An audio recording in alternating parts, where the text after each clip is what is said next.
उत्तर प्रदेश में समाजवादी पार्टी के राष्ट्रीय महासचिव स्वामी प्रसाद मौर्य के बयान सुर्खियों में बने हुए हैं।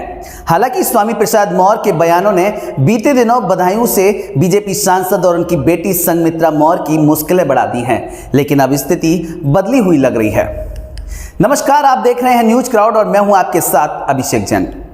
सपा नेता द्वारा रामचरितमानस पर की गई टिप्पणी के बाद बीजेपी सांसद ने कहा था कि पिताजी ने रामचरितमानस को पढ़ा है।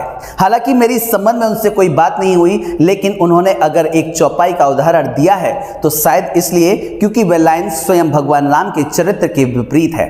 पिताजी ने उस लाइन को संदेह की दृष्टि से उद्धृत करते हुए स्पष्टीकरण मांगा, तो हमें लगता है स्पष्टीकरण होना चाहिए। जिसके बाद संघमित्रा मौर्य पर सवाल खड़े हुए और पार्टी से हिदायत मिली, तब पिता के बयान से किनारा उन्होंने कर लिया।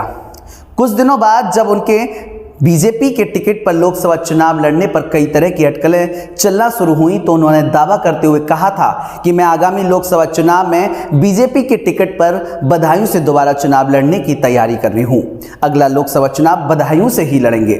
बदायूं में हम लगातार बने हुए हैं, लगातार हम काम कर रहे हैं, लेकिन अब एक बार फिर कुछ ऐसी तस्वीरें आई हैं जिसके बाद साफ तौर पर माना जा रहा है कि संघमित्रा मौर्य बीजेपी की ओर से सीधे तौर पर सपा नेता और उनके पिता स्वामी प्रसाद मौर्य को चुनौती देंगी। इसकी गवाही बीजेपी सांसद द्वारा शेयर की गई तस्वीरें दे रही हैं।